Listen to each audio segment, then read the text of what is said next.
बहुत बहुत स्वागत है आप सभी का। कल आपने हिंदी में पढ़ा था समास के बारे में। आज मैं आपको बताने जा रही हूँ वर्णों का उच्चारण स्थान, यानी वर्णों के बारे में और उनके उच्चारण स्थान के बारे में। कौन कौन से वर्ण हैं और उनके उच्चारण स्थान क्या क्या हैं। चलिए देखते हैं आगे। सबसे पहले आप जान लीजिए स्वर और व्यंजन कौन कौन से हैं। स्वर कौन कौन से हैं आपके आ से लेकर के आहा तक और ऋण, ये हैं आपके स्वर। और व्यंजन जो हैं वो आपके कौन से हैं, का से लेकर के ज्ञा तक, का से ज्ञा तक और श्रा, ये आपके हैं व्यंजन। जिसमें से का वर्ग में का से अंगा तक आता है, चा वर्ग में चा से इया तक, टा वर्ग में टा से डा तक, ता वर्ग में ता से ना तक, पा वर्ग में पा से मा तक, और या रा ला वा ये आपके अंतस्थ व्यंजन हैं। शा श सा हा ये आपके ऊष्म व्यंजन हैं। और छ त्र ज्ञा और श्रा ये आपके आते हैं संयुक्त व्यंजन में। एक मिनट में यहाँ पर जैसे आपने बताया कि मतलब का के जितने भी वर्ड होंगे ये आपके का वर्ग वाले कहलाएंगे। जी मतलब जैसे एग्जाम में पूछा जाता है कि भाई कौन से वर्ग के ये सदस्य हैं तो उनको कहेंगे का उनको हम वर्ग के। कहेंगे का वर्ग। ठीक है, और ये आपका क्या हो गया, ये आपका हो आपके गया चा चा वर्ग हो वर्ग, गया। और ये आपके क्या हो गए, ये आपके टा टा वर्ग। वर्ग हो गए। और ता वाले हो गए ता वर्ग। जी और पा वाले हो गए पा पा वर्ग। वर्ग। और ये मैडम तो एक बार क्वेश्चन पूछा गया था, हमको याद है। आपने आज बहुत बढ़िया बताया कि ये जो आपके होते हैं ये टर्म जो कहलाते हैं ये आपके संयुक्त संयुक्त व्यंजन व्यंजन कहलाते हैं। जी। छत्रंग ज्ञा और श्रा श्रा आपके संयुक्त व्यंजन कहलाते हैं। कई बार पूछा भी गया है ऐसा क्वेश्चन। जी। और ये आपके क्या कहलाते हैं, ये आपके ऊष्म व्यंजन कहलाते हैं। बहुत बहुत धन्यवाद मैडम। ठीक है, बहुत बढ़िया आपने यहाँ पर बता दिया। अब चलिए आगे देखते हैं कि का वर्ग अब आपको कैसे याद रखना है। तो आप देख लीजिए का वर्ग जो है वो आपका है किससे, इसका उच्चारण स्थान क्या है, कंठ से। इसमें कौन कौन से वर्ड आपके आ रहे हैं, का, खा, गा, घा, अंगा।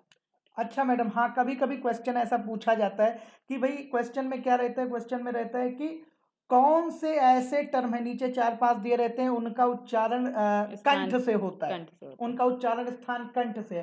तो मतलब अगर का वर्ग वाले हैं जी तो उनका स्थान होगा का कंठ से। से। और आपको कैसे कैसे याद रखना है, जी आपको मैडम। ऐसे याद रखना है कि जैसे का वर्ग है तो आगे आपका है कंठ, कंठ में आपका पहला वर्ड आ रहा है का, तो आपको इससे याद रहेगा कि ये का वर्ग है। काफ और कंठ। काफ और कंठ। बहुत बढ़िया मैडम, आपने बता दिया, ये बात हम कभी नहीं भूलेंगे। चलिए गुड चलिए मैडम। आगे बढ़ते हैं, आगे देखते हैं क्या है।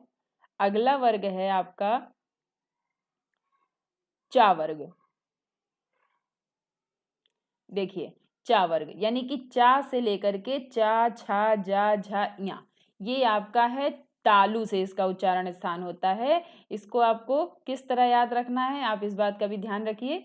च तालु, आपको ये याद रखना है च तालु। इससे आपको ये याद रहेगा कि जो चा वर्ग हैं वो सारे वर्ग तालु से आते हैं। बहुत बढ़िया मैडम, चतालू। च तालु, चतालू मतलब तालू से तालु चा से वर्ग है। चा वर्ग है। बिल्कुल, बहुत बढ़िया। आगे देखते हैं क्या है। आपका अगला वर्ग है टा वर्ग। इसको आपको क्या, इसमें आपके कौन कौन से वर्ड आ रहे हैं, टा ठा डा ढा डा, ये आपके जो हैं ये टा वर्ग से हैं। इसका उच्चारण स्थान कहाँ से होता है, मूर्धा से। इसका उच्चारण स्थान होता है आपका मूर्धा से। तो आपको इसको इस तरह से याद रखना है कि टा मूर्धा, टा मूर्धा, टा इसको हमें मूर्धा, ऐसे याद रखना है, टा टा मूर्धा। मूर्धा का तो कंठ, का कंठ चतालू, और टा टा मूर्धा। मूर्धा। तो इस तरह से आपको ये याद रहेगा कि टा वर्ग से कौन कौन से किस टा वर्ग का उच्चारण स्थान कहाँ से होता है। अगला देखते हैं, अगला है आपका ता वर्ग। ता वर्ग में क्या है, ता था दा धा ना, ये आपका ता वर्ग है। इसको आपका इसका जो उच्चारण स्थान है वो आपका होता है दंत से। तो अब इसको आपको कैसे याद रखना है ये भी आप देख लीजिए। सबसे पहले जो दंत है ता जो है वो इसमें ता आ रहा है, ता से ता, इसमें ये ता वर्ग है, ता वर्ग में दंत में भी देखिए पीछे ता आ रहा है। तो इस तरह से आपको ये याद रहेगा कि ता से दंत में पीछे ता है, तो ये हो गया आपका ता वर्ग। दंत मतलब ता। ता वर्ग। तो ता वर्ग हो गया दंत से, यानी का से हो गया कंठ, कंठ, चा से हो गया चतालू, टा से हो गया मूर्धा मूर्धा, टमूर्धा, और और ता से दंत हो से गया हो गया ता। जा ता, दंत वाला दंत ता। वाला ता हो गया। जी। अगला देखते हैं क्या है, अगला है आपका पा वर्ग। पा वर्ग जो है उसमें कौन कौन से वर्ड आपके आते हैं, पहले देख लीजिए। पा फा बा भा मा, ये आपके आते हैं पवर्ग में। इसको ये आपके इसका उच्चारण स्थान क्या होता है, ये इसका उच्चारण होता है ओष्ठ से। ओष्ठ से उसका उच्चारण होता है। इसको याद कैसे आपको करना है, पा वर्ग जो है वो पाओष्ठ, पाओष्ठ आप याद रखेंगे तो आपको ऐसे याद रहेगा कि पा वर्ग जो है वह उसका उच्चारण स्थान ओष्ठ से होता है। यानी का से हो गया कंठ कंठ, मैम, चा चा से हो से गया चतालू, चतालू, टा से हो गया टमूर्धा टमूर्धा, और और ता से हो गया दंत, दंत, और पा से हो पाओष्ठ गया पाओष्ठ, पाओष्ठ हो यानी गया, कि पा से हो गया ओष्ठ। तो ओष्ठ। ये जो हैं ये आपके वर्ग हो गए। कौन कौन से, का वर्ग, च वर्ग, टा वर्ग, ता वर्ग और पा वर्ग। तो ये हो गए आपके पूरे वर्ग। इसके अलावा और कंठ से किन किन चीजों का उच्चारण, किसका उच्चारण स्थान और कंठ होता है ये भी देख लीजिए। एक का वर्ग हो गया आपका, उसके अलावा आ यानी कि छोटा आ और बड़ा आ, और उसके बाद विसर्ग, ये जो तीन हैं ये भी आपके कंठ से, इनका भी उच्चारण स्थान आपका कंठ से होता है। इस बात का भी आपको ध्यान रखना है। फिर चा वर्ग जो है उसमें आपको कैसे याद रखना था, च तालु, यानी कि चा वर्ग आता है, इसमें ई आता है, बड़ी ई आता है, और यश यानी कि या और शा, यानी कि कौन सा सा है ये, तालव्य शा। तालव्य शा का मतलब ये तालु से इसका उच्चारण स्थान क्या है, तालु। तो ये आपको इस तरह से याद रखना है। अगला है आपका टा वर्ग। टा वर्ग किसके अंतर्गत आता है, मूर्धा, मूर्धा से इसका उच्चारण स्थान होता है। इसके अलावा मूर्धा और र और ऋषि, ऋषि आपको कैसे याद रहेगा, ये री और शा, यानी कि मूर्धन्य शा जो होता है वो आपका मूर्धन्य शा, मतलब ये मूर्धा से इसका उच्चारण स्थान होता है। तो आपको इस तरह से ये भी सब वर्ड याद रखने हैं। अगला देखते हैं क्या है, दंत। दंत में कौन सा वर्ग आया था, ता वर्ग, यानी कि ता वर्ग का प्रयोग होता है। ता वर्ग का उच्चारण स्थान जो होता है वो दंत से होता है। इसके अलावा ला और शा, ला और सा ये जो हैं वो भी आपके, इनका भी उच्चारण स्थान आपका दंत से होता है। इसके अलावा आपका अगला कौन सा वर्ग था, पा वर्ग, यानी कि पाओष्ठ आपने याद रखा था।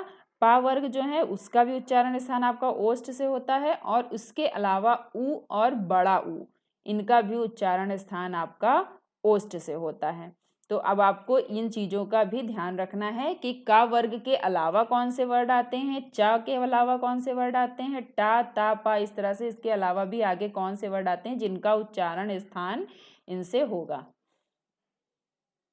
अब चलिए आगे देखते हैं। ये हो गए। अब आप इतना पढ़ने के बाद अब आप बताइए, आपके आगे कुछ क्वेश्चंस दिए जा रहे हैं जिनका आंसर आपको बताना है। देखते हैं कौन से क्वेश्चन है आपके। सबसे पहले या, रा, ला, वा, ये किस प्रकार के व्यंजन हैं। अब आपको बताना है कि ये किस प्रकार के व्यंजन, नीचे आपके ऑप्शन दिए हुए हैं, स्पर्श व्यंजन, अंतस्थ व्यंजन, ऊष्म व्यंजन, या इनमें से कोई नहीं है। मुझे मैम लग रहा है कि ये अंतस्थ व्यंजन आपने सबसे पहले बताया था, वही है ये। चलिए देखते हैं इसका आंसर क्या है।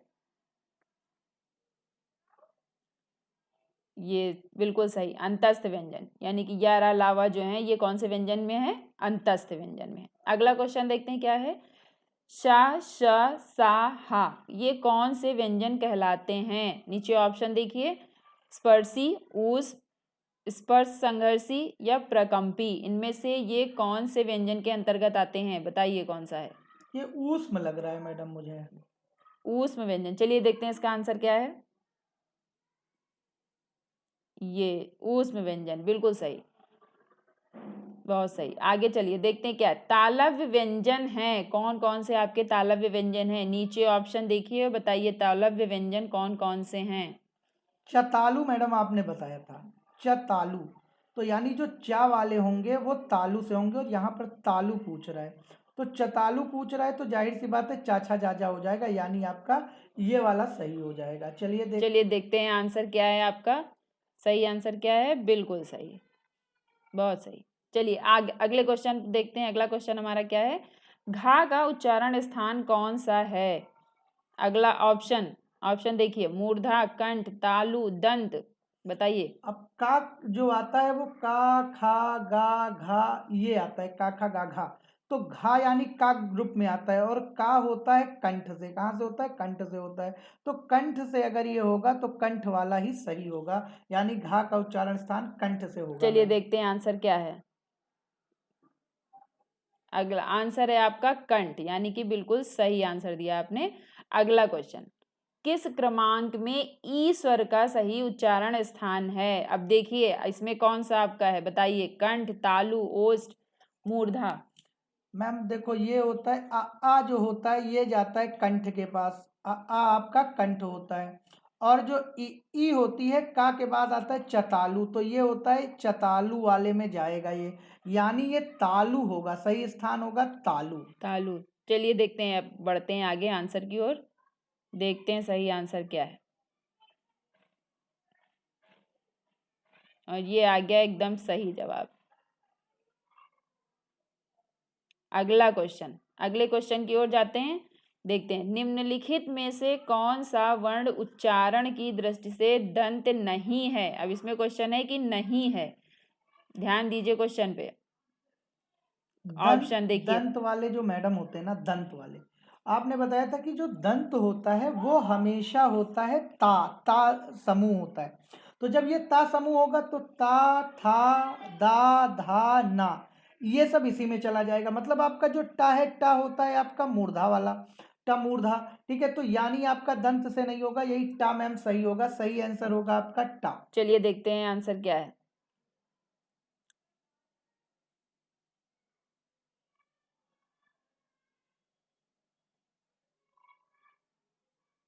ये आ गया आपका एकदम सही जवाब।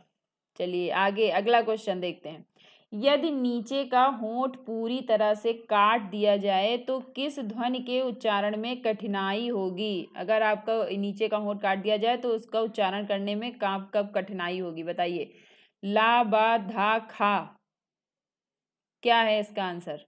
अब मैडम आपने बताया था पाओस्ट, आपने बताया था ओस से जो होता है पा ग्रुप के होते हैं, तो कठिनाई बा में होगी, क्योंकि पाफा बाभा ये बा वाला जो होता है या ओट से बोला जाता है, इसी बा में ही कठिनाई होगी, क्योंकि पाओस्ट होता है पा वाला, बा इसी में जाएगा, चलिए देखते बा हैं क्या वाला है जाएगा। इसका आंसर।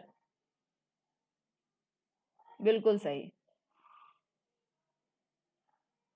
अगला क्वेश्चन, अगला क्वेश्चन देखते हैं क्या है। छात्रज्ञा हैं, ये क्या हैं आपके? स्वर हैं, व्यंजन हैं, क्या हैं? अब आपको बताना है। ये मैम है तो व्यंजन, लेकिन ये है संयुक्त व्यंजन, पहले ही संयुक्त व्यंजन आपने बताया था, तो ये हो गए आपके संयुक्त व्यंजन, ये हो गए संयुक्त व्यंजन। चलिए ठीक है, इसका भी देखते हैं कि क्या है इसका सही जवाब। आंसर की ओर जाते हैं। बिल्कुल सही, ये हो गया आपका संयुक्त व्यंजन। बस ये, अब आज आपने ये सारे आपने वर्णों के उच्चारण स्थान देख लिए, उन पे क्वेश्चन भी कर लिए गए। अब इनको आप ध्यान से एक बार पढ़ लीजिएगा, जिसमें आप इसको कभी भी ना भूलें। बहुत बहुत धन्यवाद।